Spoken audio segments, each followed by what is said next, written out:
സന്ധികളെ ബാധിക്കുന്ന രോഗങ്ങളിൽ ഏറ്റവും കൂടുതലായിട്ട് അല്ലെങ്കിൽ ഒരു 25 തൊട്ട് 35% രോഗത്തിന്റെയും കാരണം എല്ലുകൾക്കുണ്ടാകുന്ന തേയ്മാനം അല്ലെങ്കിൽ ഓസ്റ്റിയോ ആർത്രൈറ്റിസ് എന്ന് പറയുന്ന കണ്ടീഷനാണ്. നമുക്കറിയാം ഇതൊരു ഏജ് റിലേറ്റഡ് ആയിട്ടുള്ള കംപ്ലൈന്റ് ആണ്. എന്നിരുന്നാൽ കൂടി ഇന്ന് വളരെ ചെറുപ്പക്കാരിൽ ഇത് വളരെ കോമൺ ആയിട്ട് കണ്ടുവരുന്ന ഒരു രോഗമായി മാറിയിട്ടുണ്ട്. അതുകൊണ്ട് തന്നെ ഇന്നത്തെ നമ്മുടെ വീഡിയോയിൽ ഓസ്റ്റിയോ ആർത്രൈറ്റിസിനെ പറ്റിയാണ് ഞാൻ സംസാരിക്കുന്നത്. ഈ ഒരു വീഡിയോയിൽ കൂടി നമ്മൾ മനസ്സിലാക്കുന്നത് എന്താണ് ഓസ്റ്റിയോ ആർത്രൈറ്റിസ്, ഇതിന്റെ പ്രധാന ലക്ഷണങ്ങൾ എന്തൊക്കെയാണ്, വരാനുള്ള കാരണങ്ങൾ അല്ലെങ്കിൽ റിസ്ക് ഫാക്ടേഴ്സ് എന്തൊക്കെയാണ്, അതേപോലെ നമുക്കിതെങ്ങനെ നമ്മുടെ ലൈഫിൽ മാനേജ് ചെയ്ത് കൊണ്ടുപോകാം അല്ലെങ്കിൽ എങ്ങനെ നമ്മുടെ ജീവിതത്തിൽ വരാതിരിക്കാൻ വേണ്ടിയിട്ട് എന്തൊക്കെ പ്രിക്കോഷൻസ് ആണ് നമുക്ക് ചെയ്യേണ്ടതെന്ന് നോക്കാം. നമുക്കറിയാം എല്ലുകൾ അല്ലെങ്കിൽ നമ്മുടെ ശരീരത്തിലെ വിവിധ സന്ധികൾക്കിടയിൽ എല്ലുകൾ തമ്മിൽ ഒരസാതിരിക്കാൻ വേണ്ടിയിട്ട് വളരെ സോഫ്റ്റ് ആയിട്ടുള്ള ഒരു സബ്സ്റ്റൻസ് വെച്ചിട്ടുണ്ട് അല്ലെ, കുഷ്യൻ പോലുള്ള സബ്സ്റ്റൻസ് വെച്ചിട്ടുണ്ട്, കാർട്ടിലേജ്.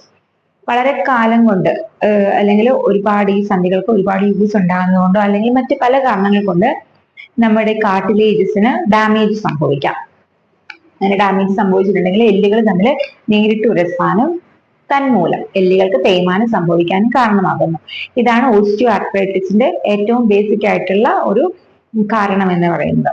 അപ്പൊ എന്തൊക്കെയാണ് ഈ ഒരു കാർട്ടിലേജ് നശിക്കാൻ അല്ലെങ്കിൽ ഈ ഒരു ഓസ്റ്റിയോ ആർത്രൈറ്റിസിലേക്ക് നമ്മളെ എത്തിക്കുന്ന റിസ്ക് ഫാക്ടേഴ്സ് എന്ന് ചോദിച്ചാൽ പ്രധാനമായിട്ടും നേരത്തെ പറഞ്ഞതുപോലെ തന്നെ ഏജ് തന്നെയാണ് അതിന്റെ ഏറ്റവും മെയിൻ ഫാക്ടർ. അതായത് നമുക്കൊരു 50 വയസ്സൊക്കെ കഴിഞ്ഞിട്ടുണ്ടെങ്കിൽ സന്ധികൾക്കൊക്കെ തേയ്മാനം സംഭവിക്കാനുള്ള ഒരു ചാൻസ് കൂടുതലാണ്. കാരണം അത്രയും കാലം നമ്മൾ ഇതെല്ലാം ഒരുപാട് ഓവർ യൂസ് ചെയ്യുന്നത് കൊണ്ട് തന്നെ നമുക്ക് 50 വയസ്സിന്റെ അപ്പുറത്തേക്ക് ചെല്ലുമ്പോൾ കാർട്ടിലേജസ് അതുപോലെ തന്നെ എല്ലിനൊക്കെ ഡാമേജ് സംഭവിക്കാനുള്ള ഒരു സാധ്യത കൂടുന്നു.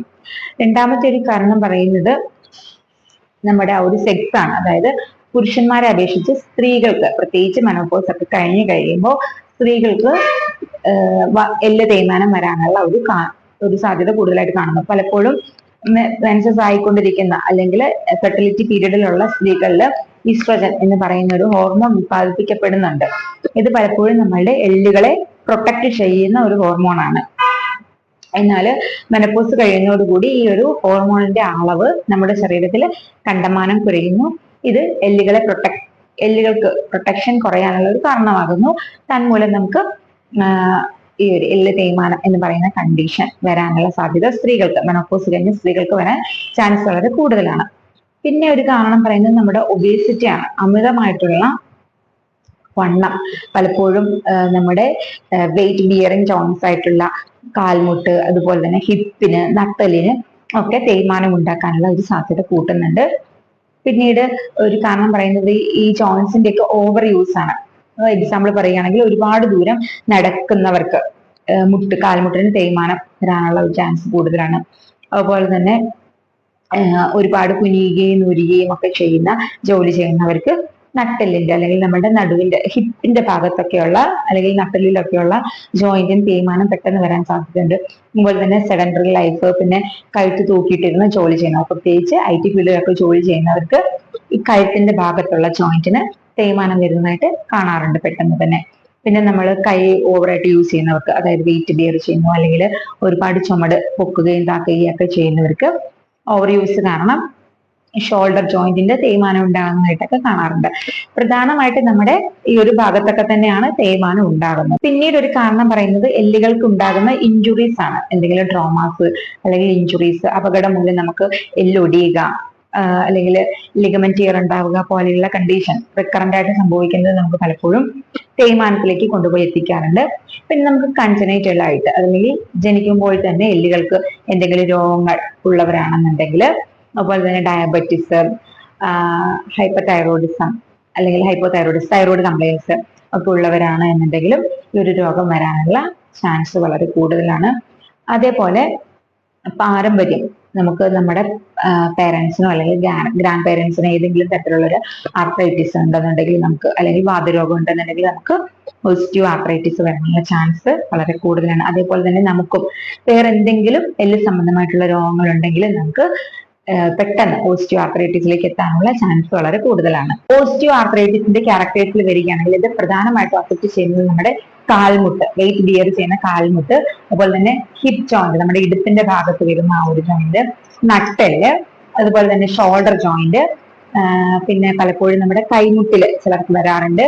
അതുപോലെ തന്നെ നമ്മുടെ വിരലുകൾക്ക് ഇടയിലുള്ള ഇന്റർഫലാഞ്ചൽ ജോയിന്റ്സ് എന്ന് പറയും, ആ ജോയിന്റ്സിലാണ് ഇത് ഏറ്റവും കൂടുതലായിട്ട് അഫക്റ്റ് ചെയ്യുന്നത്.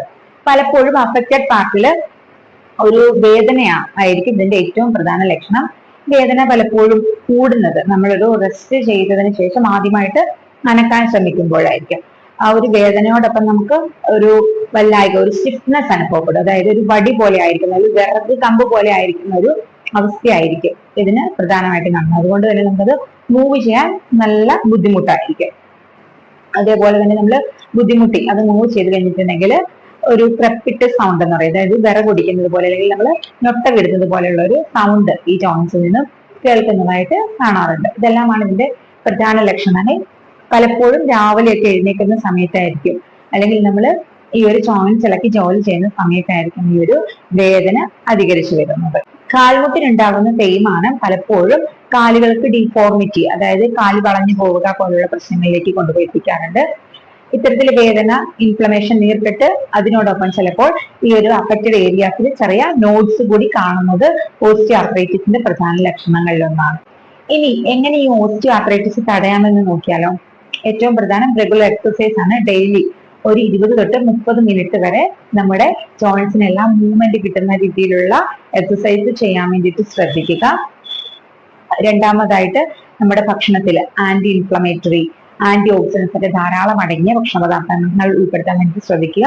വെജിറ്റബിൾസ്, ഫ്രൂട്ട്സ്, ചെറുമത്സ്യങ്ങള്, ഇഞ്ചി, കുരുമുളക്, മഞ്ഞള്, ചെറിയ ഉള്ളി, ഇവയെല്ലാം നമ്മുടെ ഭക്ഷണത്തിൽ കൂടുതലായിട്ട് ഉൾപ്പെടുത്താൻ വേണ്ടി ശ്രദ്ധിക്കുക.